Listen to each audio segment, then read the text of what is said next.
कल का रहस्य। चौरा गांव के खेतों में इन दिनों खुदाई का काम चल रहा था। असल में इसी गांव से होकर एक अच्छी सड़क गुजरनी थी, इसलिए यहाँ खुदाई शुरू की गई थी। अचानक एक दिन खुदाई करने वाली मशीन से कुछ टकराता है। बाद में जब खोजबीन की जाती है तो वहां से 2 कंकाल मिलते हैं। पुलिस गांव के लोगों से पूछताछ शुरू करती है। आप लोगों को क्या लगता है ये किसके कंकाल हो सकते हैं? अरे साहब, हमें क्या पता ये किसके कंकाल है, आप ही लोग पता लगाइए। हम लोग तो बहुत ज्यादा डरे हुए हैं। हाँ, हमारी फॉरेंसिक टीम अभी आ रही है। ये बताओ कि इस गांव के रहने वाला कोई जोड़ा गायब तो नहीं ना? क्योंकि शुरुआती जांच में तो ये बात सामने आ रही है कि एक कंकाल किसी पुरुष का है तो एक किसी महिला का। साहब, हमें तो बहुत डर लग रहा है। ऐसे कंकाल मिलने का मतलब गांव के आसपास ही किसी की हत्या हुई है या फिर किसी को जलाकर मार डाला गया है। हाँ साहब, हम अपने परिवार को लेकर बहुत ही ज्यादा परेशान हैं। देखिए, आप लोगों की परेशानी हम समझ सकते हैं, लेकिन आप लोगों को पुलिस का सहयोग करना होगा, क्योंकि आपके सहयोग के बगैर हम ये पता नहीं लगा सकते हैं कि आखिर ये किसके कंकाल है और इनकी हत्या किसने की। ठीक है साहब, गांव के लोग आपका पूरा सहयोग करेंगे। हाँ साहब, पूरा सहयोग करेंगे। तो फिर ठीक है, हम अपनी जांच शुरू कर देते हैं। कुछ दिन बाद जांच रिपोर्ट आ जाती है। पता चलता है कि ये कंकाल करीब 20 साल पुराने हैं, यानी 20 साल पहले किसी जोड़े की हत्या कर शव को यहाँ पर दबा दिया गया था। इंस्पेक्टर राघव, ये बताओ कि 20 साल पहले की मर्डर मिस्ट्री क्या अब सुलझ सकती है? हाँ सर, क्यों नहीं, लेकिन अब सबूत और गवाह काफी मिट गए होंगे। मुश्किल तो होगी, लेकिन शायद किसी परिवार को इंसाफ मिल सके। इंस्पेक्टर राघव, आप बिल्कुल सही कह रहे हैं। किसी परिवार को तो इंसाफ मिलेगा ही और किसी को उसके किए की सजा भी मिलेगी। जी सर, मैंने तो जांच शुरू भी कर दी है। 20 साल पहले इस गांव के 2 जोड़े अचानक कहीं गायब हो गए थे। मैंने दोनों ही परिवारों के बाकी के सदस्यों से बातचीत शुरू की तो उन्होंने बताया कि उनके बच्चे शहर गए थे, लेकिन आज तक वापस नहीं लौटे हैं। लेकिन ये दोनों शव किस परिवार के सदस्यों के हैं, ये कैसे पता चल सकेगा? सर, मैंने डीएनए टेस्ट करवा लिया है। आज शाम तक इसकी रिपोर्ट भी आ जाएगी। अच्छा, ठीक है। उसी शाम को सर, डीएनए रिपोर्ट के मुताबिक ये दोनों ही लाशें चौरा गांव के रहने वाले प्रधान सुल्तान सिंह के बेटे और बहू की है। लेकिन इनकी हत्याएं किसने की है, ये कैसे पता लगेगा? इसी का तो पता लगाने की कोशिश में जुटा हूँ सर। आज सुल्तान सिंह से मिलने भी जा रहा हूँ। मेरा बेटा और बहू तो मेरे लिए सिर्फ यादों में ही रह गए थे। हमें उनकी लाशें तक नहीं मिल सकी थी। आज 20 साल बाद उनके कंकाल मिले हैं। मैं अब किसके लिए जीऊं?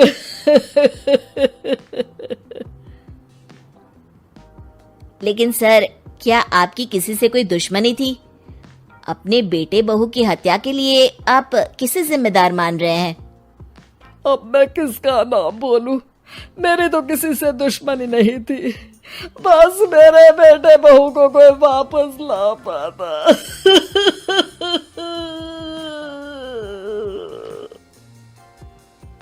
इसके बाद सुल्तान सिंह फूट फूट कर रोना शुरू कर देते हैं। सर, अब आप इनका अंतिम संस्कार करवा सकते हैं। कम से कम इनका शरीर ना सही, इनका कंकाल तो आपको मिला है। लेकिन हाँ, अगर आपको कुछ भी याद आए तो जरूर बताइएगा। मेरी तो बेटा अब उम्र हो गई है, लेकिन मेरे बेटे और बहू के हत्यारों का जरूर पता लगाइएगा, क्योंकि जब तक हत्यारे पकड़े नहीं जाएंगे मेरा मन नहीं मानेगा। सर, हमारी पूरी कोशिश रहेगी हत्यारे को पकड़ने की। लेकिन एक बात बताइए, उस वक्त आपको किस पर शक गया था?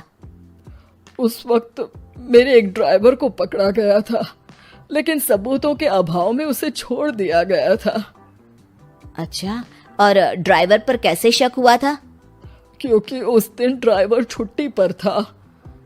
उस समय लेकिन लाश क्यों नहीं मिल सकी थी? उस वक्त पुलिस ने बहुत कोशिश की थी, लेकिन दोनों की डेड बॉडी नहीं मिल सकी थी। ठीक है, हमारी तफ्तीश चल रही है, मैं फिर आऊंगा। इसके बाद इंस्पेक्टर वहां से चला जाता है और सुल्तान सिंह अपने बेटे और बहू की याद में खो जाते हैं। कुछ दिन बाद सुल्तान सर, एक बात बताइए, जब आपके बेटे बहू की हत्या हुई थी, उसी के आसपास आपके ही गांव का रहने वाला एक और जोड़ा उसी वक्त गायब हो गया था ना? हाँ सर, अलका और अभिषेक, वो भी मेरे बच्चों जैसे ही थे। तो फिर वो कहाँ है? उनका भी आज तक पता नहीं चल सका, लेकिन बताते हैं कि कुछ साल पहले अभिषेक को गांव के ही किसी आदमी ने मुंबई में देखा था, लेकिन फिर वो गायब हो गया।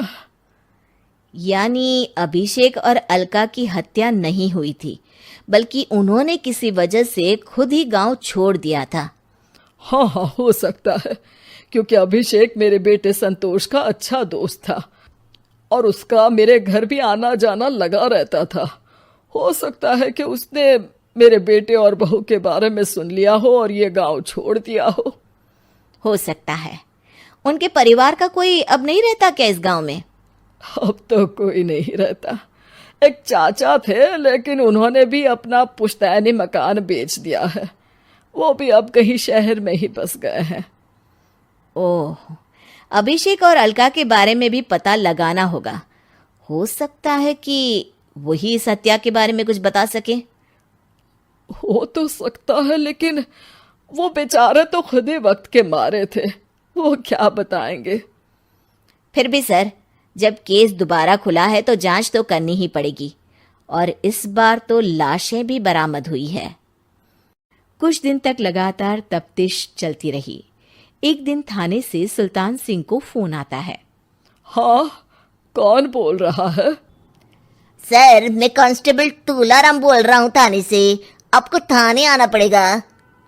थाने? लेकिन क्यों? सर, किसी की पहचान करवानी है। अच्छा ठीक है, मैं दोपहर तक पहुंचता हूँ। सुल्तान सिंह दोपहर में थाने पहुंचता है। कई पुलिस के अधिकारी वहां मौजूद रहते हैं। सर, आपके बेटे की हत्या का रहस्य आज शायद सुलझ जाए। अच्छा इंस्पेक्टर राघव, पर वो कैसे? सर, उस आदमी को देखिए, क्या वही अभिषेक है? सुल्तान सिंह की आंखों में हैरानी से आंसू आ जाते हैं। हाँ सर, यही अभिषेक है। ये आपको कहाँ से मिला? सिर्फ अभिषेक ही नहीं, बल्कि इसकी पत्नी अलका भी इसके साथ है।